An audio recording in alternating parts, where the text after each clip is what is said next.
Bonjour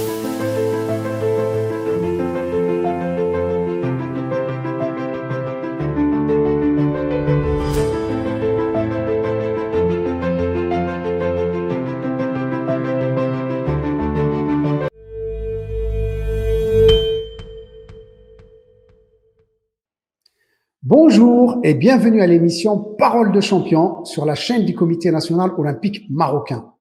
Un espace dédié aux sportifs marocains qui sont qualifiés ou en cours de qualification pour les Jeux olympiques de Tokyo qui auront lieu au mois de juillet et août 2021.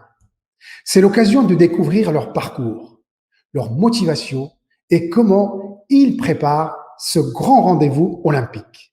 Aujourd'hui, nous recevons un grand cavalier, Ali Al-Ahrash. Ali, bonjour. Bonjour. Merci pour ta présence. C'est un réel plaisir de te recevoir. Merci à vous pour l'invitation. Alors, Ali, tu es qualifié aux Jeux olympiques de Tokyo en équipe, saut d'obstacle. C'est un rêve, c'est une réalisation. Comment tu vis ce rêve? Comment tu vis cette qualification? C'est un rêve de jeune garçon parce que j'ai commencé à monter à cheval très jeune. Donc, c'est un rêve, effectivement. Et puis, surtout, une fierté pour le pays que c'est la première fois dans l'histoire de l'équitation marocaine qu'une équipe est qualifiée aux Jeux olympiques. Donc, pour nous, c'est une première et on rentrera dans l'histoire, Inch'Allah. Alors, c'est une première, tu as raison, c'est Ali. L'équipe est qualifiée saut d'obstacle. Il y a aussi le dressage qui est qualifié. Alors, toi, Ali, personnellement, comment tu vis cette qualification? Ben, je vis mon rêve, tout simplement. On se réveille tous les matins motivés à travailler, à faire des choses.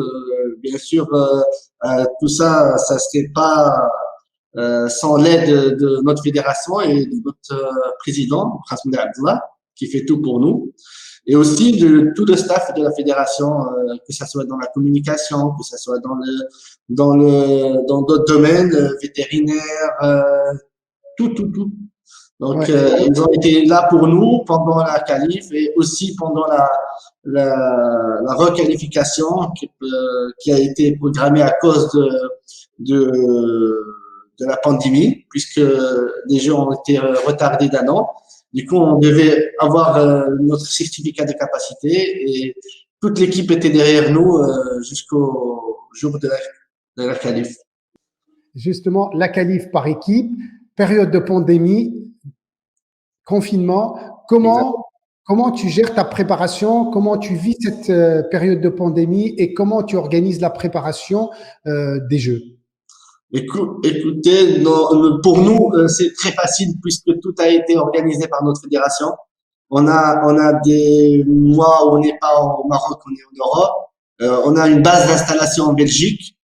Et puis au Maroc, tout est organisé. On vient tous les cavaliers viennent le matin travailler leurs chevaux. Et puis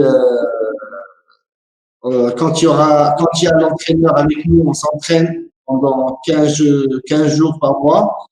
Et le reste du temps, on a un travail qu'on doit faire, un travail de fond, un travail de condition physique, de morale pour les chevaux. Et puis quand l'entraîneur est là, de retour, on travaille sur des exercices, on fait des parcours, on s'entraîne et on s'entraîne. Et quand il y a des choses à régler, on les règle. Et là, bientôt, on ira en Belgique. Allez, je rappelle que durant la première période de confinement, vous avez fait le choix avec la fédération de rester confiné au club équestre de la fédération à Dar es Salaam et vous avez continué à vous entraîner. Et après la deuxième période, vous étiez en Belgique. Ouais. Parce que on devait quand même travailler nos chevaux malgré les conditions sanitaires qui n'étaient pas très favorables. Et donc on a décidé tous de rester tous unis, et travailler nos chevaux, manger ensemble, dormir ensemble pour éviter tout contact avec le monde extérieur. Et ça a été une très bonne préparation. Puis après, quand on est parti en Europe pour faire des compétitions, tous les cavaliers étaient vraiment prêts, les chevaux aussi. Et on a eu de très bons résultats, puisque le fruit de tout ce travail, c'était la qualif après en Espagne. Donc, le travail a été fait à distance Et puis, quand on est arrivé là-bas avec l'entraîneur, le nouveau entraîneur qu'on a découvert pendant euh, la pandémie en Belgique, du coup, ouais, on n'a jamais arrêté. Et on n'arrête jamais jusqu'au jour J. Et pourquoi la Belgique, Ali? C'est là où tout se fait en Europe. La majorité des cavaliers étrangers, américains, qataris, tous les grands cavaliers, quand ils veulent faire du haut niveau, ils s'installent en Belgique.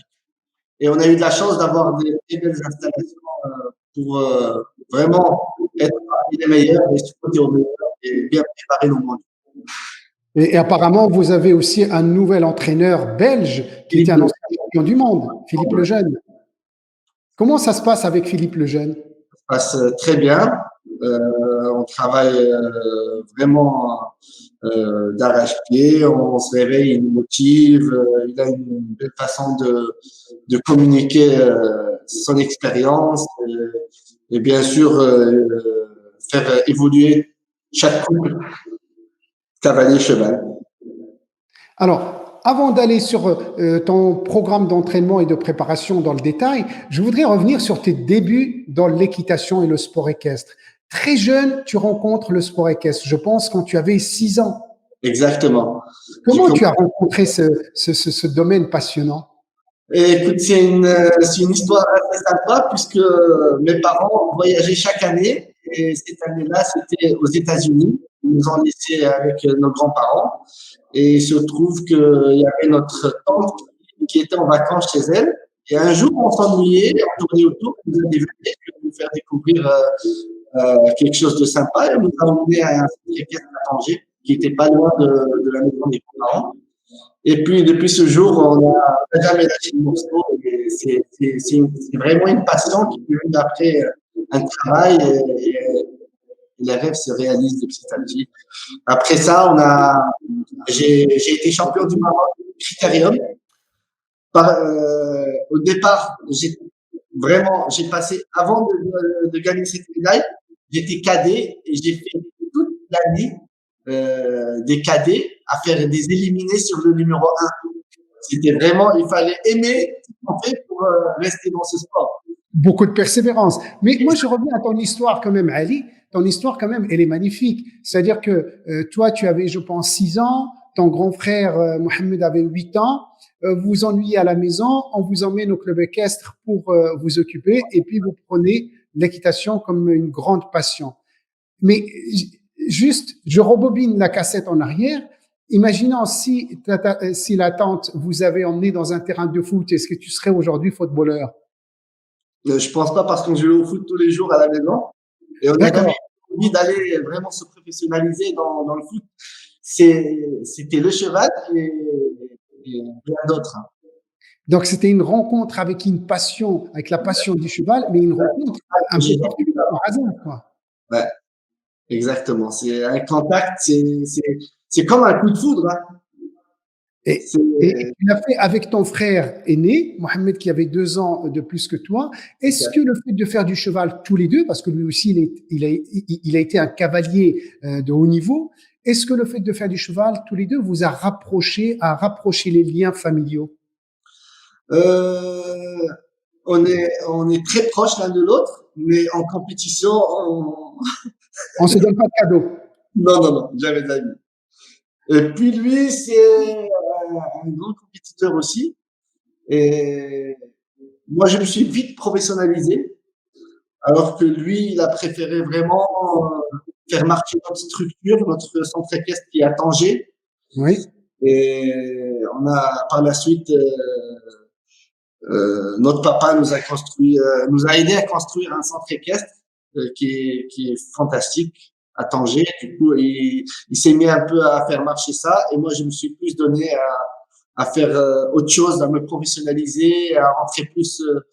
Je suis rentré très vite dans l'équipe nationale à l'âge de 18-19 ans. D'ailleurs, on te voit là en photo, je pense, c'est podium d'une coupe. Qu'est-ce que Ouais. tu peux dire un petit mot sur cette photo? Alors ça, c'était la première édition de la Coupe du Trône et on l'avait gagnée à 4 et ça m'a fait vraiment plaisir de la gagner avec mon frère et pour notre club d'ailleurs. Donc c'est un cadeau pour moi, mon frère et mon père, et aussi pour tous les Tangérois, parce que on est fiers d'être Tangérois et puis voilà, c'est un fruit d'un travail et aussi d'une passion qui se termine par une victoire de la Coupe du Trône qui est par équipe, qui a été vraiment un moment fort de joie familiale et aussi pour notre ville. Alors, pour revenir aux Jeux Olympiques, aujourd'hui, tu es qualifié pour les Jeux Olympiques par équipe saut d'obstacles. Quels sont tes objectifs par rapport à ces Jeux?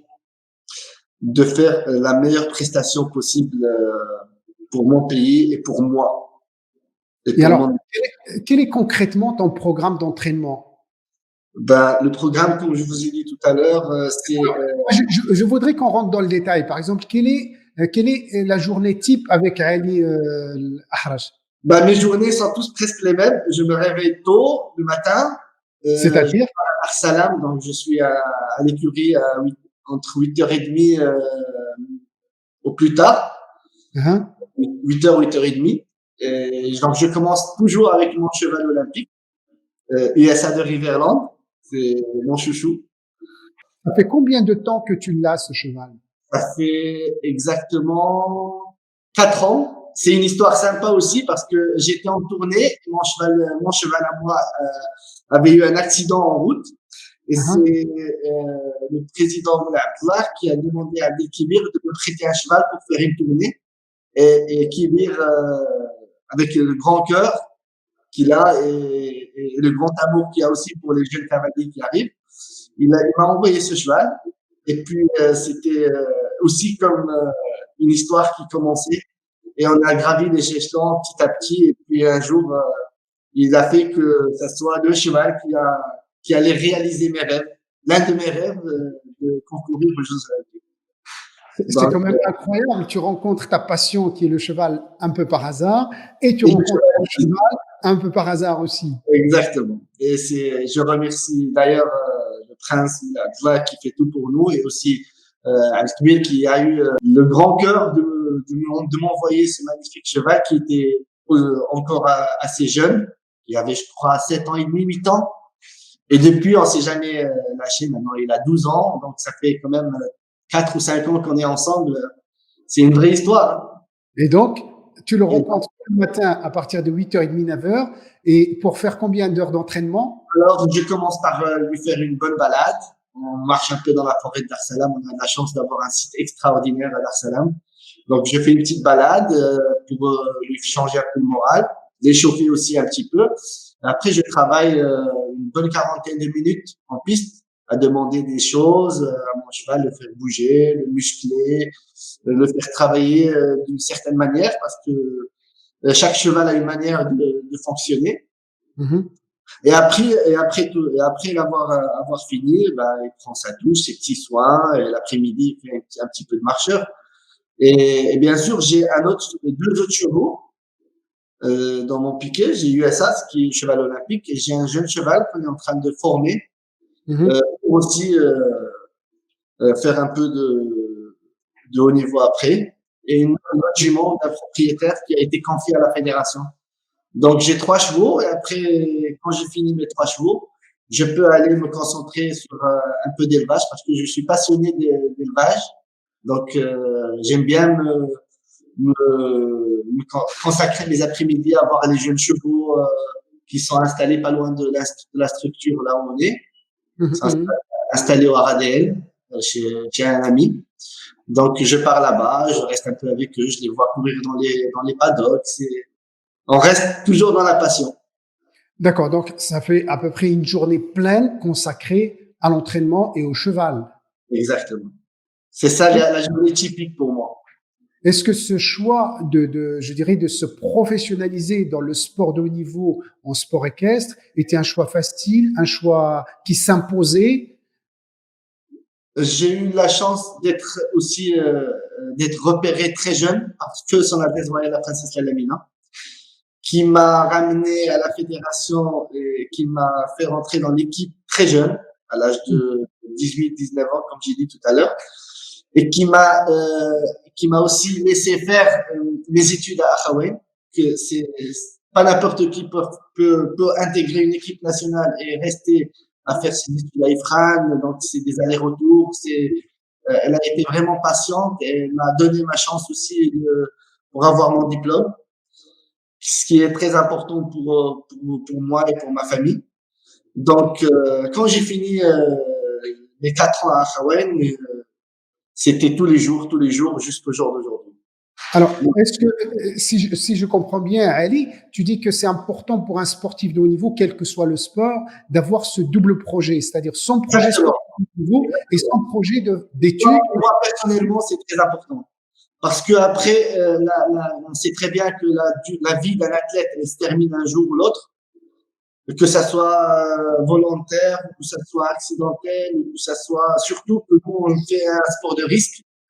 C'est pas un sport facile quand même. Si on a eu des sacrées chutes, on continue. Peut-être qu'un jour on pourra pas continuer à faire ce sport-là, mais on peut se reconvertir dans un autre truc. Mais il faut avoir des bases. Il faut avoir des bases, il faut avoir un langage. Si on veut se perfectionner, par exemple, dans un autre domaine qui sera peut-être dans le cheval aussi, ce que moi je veux faire. Donc, il faut avoir des bases, il faut parler anglais, il faut savoir parler aux gens, il faut avoir un certain background qui va me permettre de faire les choses bien, d'analyser les choses, de penser, de faire les choses bien comme il faut. Est-ce que aujourd'hui, il y a beaucoup de sportifs de haut niveau qui ont du mal à concilier entre le sport de haut niveau et des études ou bien une formation professionnelle? Est-ce qu'il y a des secrets à connaître? Est-ce qu'il y a des outils à avoir pour justement réussir ce double projet, Ali? C'est l'organisation surtout. Mais je pense que partout moi j'ai eu une super aventure à l'université d'Al Akhawaïn, puisque je leur avais dit qu'en quoi moi j'étais un cavalier professionnel. Et donc j'avais un peu plus de liberté de partir m'entraîner, d'organiser un peu plus mes séances d'entraînement. Euh, et ils étaient vraiment flexibles. Ils étaient vraiment flexibles. Donc je pense qu'il faut que les deux entités fassent un effort pour avoir un athlète avec une formation et un athlète qu'on peut vraiment compter sur cet athlète après pour donner un autre souffle à notre sport et peut-être apporter quelque chose de nouveau, d'innovatif, à être vraiment en connexion avec le monde extérieur.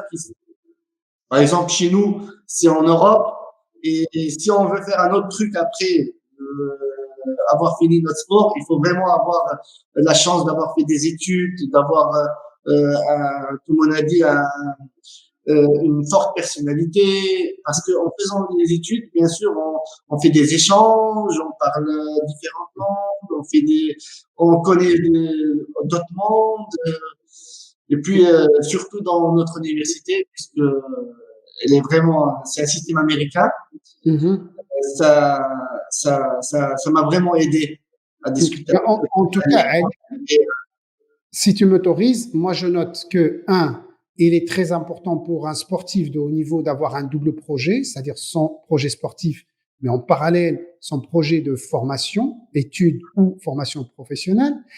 C'est important pour lui parce que aussi ça le rassure par rapport aux doutes qu'il peut avoir, à savoir qu'il est sûr ou quelque chose qui arrive. Et deuxième chose, tu dis oui, c'est possible. Tu dis oui, c'est possible, quitte à faire des études dans de grandes écoles comme Akhawaïn. Et tu dis c'est possible, mais c'est une question, d'organisation et d'impliquer la structure qui t'accueille. Donc, en quelque sorte, le sportif est acteur de ce projet ou de ce double projet. Et bien sûr, aussi.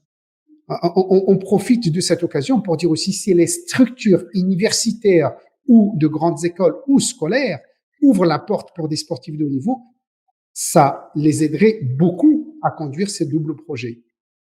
Ouais. Et puis j'ai un petit point à rajouter. J'ai une amie aussi, une amie à l'Afrique qui a fait aussi cette université et elle était sponsorisée par l'université. Donc elle a eu l'université comme sponsor pendant toutes ces années d'études.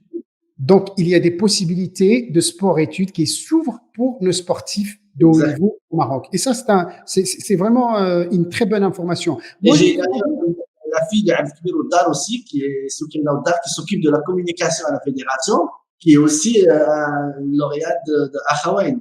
tout à fait, oui. Tout à fait. Donc Et qui elle est est aussi, aussi une très bonne cavalière. exactement.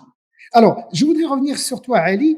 Dans ta préparation technique, est-ce qu'il y a aussi une partie réservée pour la préparation physique ou c'est pas indispensable pour le sport équestre?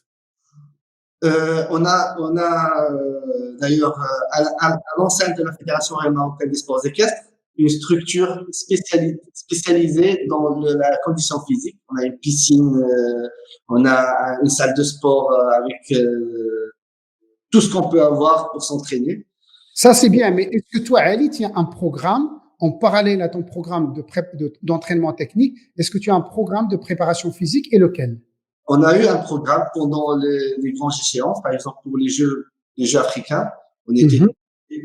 toute l'équipe ensemble à faire des exercices avant de monter à cheval. On avait une équipe qui nous suivait, une équipe d'ostéopathes, de médecins qui nous suivaient.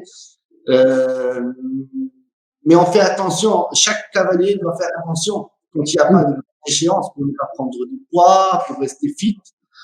Moi, personnellement, je ne grossis pas, j'ai eu cette chance-là. J'ai un physique qui change pas trop. Mais quand même, je fais attention. Je me dis, il faut pas que je mange trop, il faut pas que je me laisse aller, il faut que je reste fit, ouais, il faut faire attention. Il faut Tu as, avoir, tu as aussi un programme alimentaire, tu es suivi par une nutritionniste ou un nutritionniste? non, mais je fais attention. Est-ce que l'alimentation impacte la performance d'un sportif, à ton avis? Pas vraiment pour nous parce qu'on voit des cavaliers qui sont gros et qui sont performants. Mais moi, j'aime bien manger fit et j'aime bien être pas très lourd à cheval. Ouais, mon équitation ne va pas, va être, je pense qu'elle va être un peu touchée si je suis un peu plus gros. Ouais, Alors, ta journée est bien remplie, tu es aussi père de famille.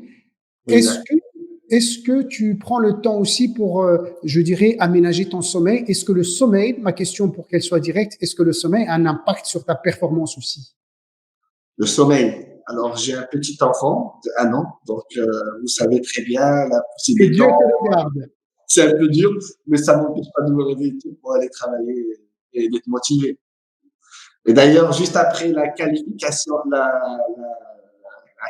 en Espagne, en rentrant au Maroc, un mois après, ma femme m'a annoncé que j'allais avoir un deuxième bébé, donc Tabarakallah, mabrouk. il sera parmi nous, Inch'Allah, pendant les Jeux ou après les Jeux. Eh bien, on l'accueillera avec bienveillance et avec beaucoup de plaisir. Alors, je voudrais revenir sur tes performances et ton palmarès. Tu as été 3 fois champion du Maroc senior, 2008, 2013, 2015, 8 victoires internationales et bien sûr la médaille d'or par équipe aux Jeux africains en 2019. Moi, je voudrais te poser une question très précise. Quelles sont les compétitions qui t'ont le plus marqué? Alors, c'est l'année 2008. Qu'est-ce qu'il y avait de particulier en 2008? L'année 2008, parce que j'ai gagné tous les grands prix. Alors, c'était une année très spéciale pour moi. J'étais jeune encore. Et, et je suis rentré dans la grande cour du grand cavalier marocain qui était, ça a été un rêve pour moi. Un des premiers rêves, c'est de monter parmi Al-Kbir Oddar, Ahmed Darghal, Salhi, tous ces grands cavaliers, Bachir Chawqi. C'était nous les stars de l'équitation marocaine. Et l'année 2008, c'était l'année où j'ai percé dans cette équipe-là et j'ai vraiment remporté tous les grands prix nationaux avec une jument que j'avais acheté en France, que mon père m'avait acheté pour vraiment faire du haut niveau. Et cette jument s'appelait Kimba. Et donc cette année-là, c'était une année de victoire de grands prix nationaux. J'ai gagné tous les grands prix dans la même année. Et à la garde royale, au Grand Prix de la garde royale, j'ai gagné le Grand Prix et au barrage, avec la deuxième jument, parce que j'étais au barrage avec 2 chevaux, j'ai eu un grave accident. Une jument qui a roulé sur moi pendant le Grand Prix. C'était Donc, en 2008. hein, en 2008. Donc, Et donc, comment qui a roulé sur toi? elle a roulé sur moi, donc fracture d'épaule, luxation, arrachement des ligaments, une sacrée Alors, chute. Ali, on rappelle, une jument, elle pèse combien à peu près? Pèse 800 kilos avec de la vitesse et le poids. Je peux vous dire que c'est un miracle que je suis toujours parmi vous. Parce que si vous avez vu la chute, c'était vraiment une chute mortelle. Et alors, comment tu fais pour te relever? Et puis, il y avait le championnat du Maroc 15 jours après cette grave chute. Et les médecins, j'étais à l'hôpital militaire, je me rappelle très bien, c'est le président de la princesse Amina, il leur a dit, voilà, est-ce qu'il peut remonter dans 15 jours? Et le médecin lui a dit, c'est impossible. Parce qu'il y avait une fracture pratiquement de la clavicule. Fracture, arrachement des ligaments, luxation d'épaule, c'était très moche. Très, très moche. Comment tu dans ta tête, qu'est-ce qui se passait dans ta tête alors que tu avais le championnat du Maroc à 2 semaines, ta vie bascule ma meilleure année, ma meilleure année, je me sentais vraiment capable de tout faire pour décrocher la première médaille. Et puis je pleure, je rentre à la maison, j'étais pas bien. J'ai eu la visite de tous les cavaliers qui étaient là avec moi. D'ailleurs, je suis resté pendant une semaine chez un ami, Ilyes Essaoui, à la maison. Et puis j'ai réfléchi nuit, jour, j'arrivais pas à dormir, j'avais mal. Et tu réfléchissais à quoi, Ali? Tu réfléchissais à quoi? Quel est le scénario qui se passait dans ta tête? Monter au championnat du Maroc, malgré tout, monter et je faisais confiance à ma jument. J'avais une relation avec elle exceptionnelle. Je me suis dit, même si je suis pas à 1000%, physiquement, ni à 50%, ni à 30%, ni à 20%, elle fera tout pour moi. Donc, je pensais dans un petit coin de ma tête que j'allais faire le championnat. Et un jour, 7 ou 8 jours après, la princesse m'invite à avoir un entraînement chez elle à la maison. C'était les derniers entraînements avant le championnat, on les faisait chez elle à la maison. Et j'étais assis et je voyais ma jument avec un autre cavalier s'entraîner un peu avec elle à faire sauter des petits pas.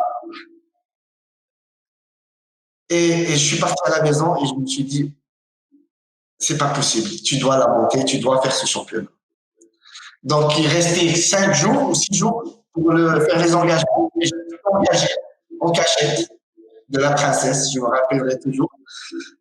Et elle voit les engagements et elle me prend. Elle me dit, c'est impossible, tu vas pas monter. Les médecins, ils ont dit que tu vas monter. C'est impossible, si tu montes, c'est fini, la carrière sportive. J'ai dit non, je vais monter. Je vais monter, je me sens mieux, je vais monter. Comment tu vas faire? Je vais m'attacher l'épaule, on va faire un élastoplaste, on va arranger, je ne vais pas bouger. Elle m'a dit, écoute, tu ne vas pas monter, mais si tu restes sage, tu pourras faire la tournée qui va être après le championnat. J'ai dit non, je préfère faire le championnat. Donc, j'ai pris le risque. J'ai monté la première épreuve qui était une épreuve qualitative. Et ça s'est pas mal passé. La vérité, la jument a fait 2 fautes. Comme elle n'avait pas l'habitude d'avoir quelqu'un d'immobile, elle a un peu réagi à ça. Mm-hmm. J'ai monté ce championnat et la cerise sur le gâteau, c'est que j'ai gagné ce championnat.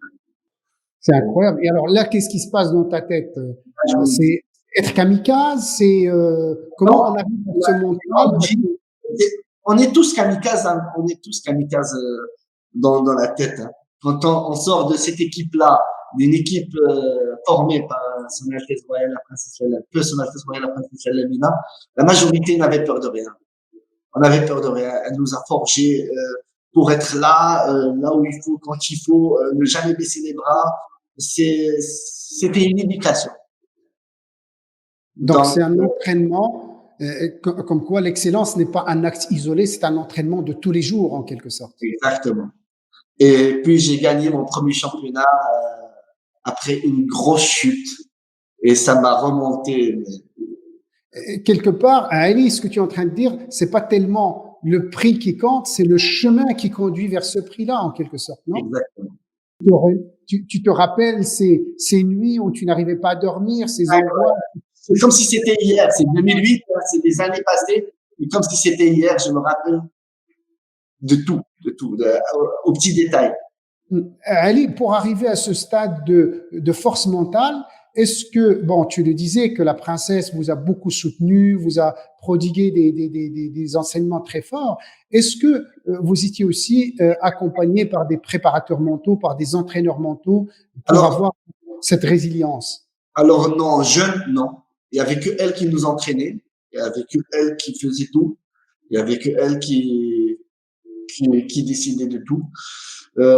Mais après l'arrivée du prince Moulay Alaoui, bien sûr, a été structuré. On a eu des coachs mentaux.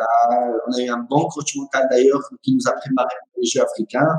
C'est important pour un sportif de haut niveau, un coach mental? Oui, c'est très important. On se rendait pas compte de l'importance d'un coach mental, mais après l'avoir vécu cette histoire avec lui, c'était vraiment très important puisqu'il nous a vraiment beaucoup aidé.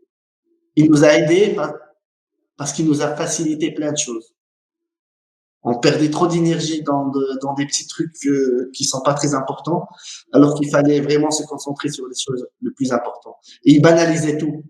Donc, même si c'était très difficile, il rendait la tâche très facile. Et ça nous a aidé à faire plein de bons résultats et à passer le cap. Ouais, c'est vrai. Ali, aujourd'hui, tu as 37 ans, tu es papa. Comment tu fais pour entretenir ta motivation et avoir cette niaque de te lever tous les matins, même si tu fais une petite nuit et tu te lèves tous les matins avec toujours le même enthousiasme? Quels sont les secrets de ta motivation?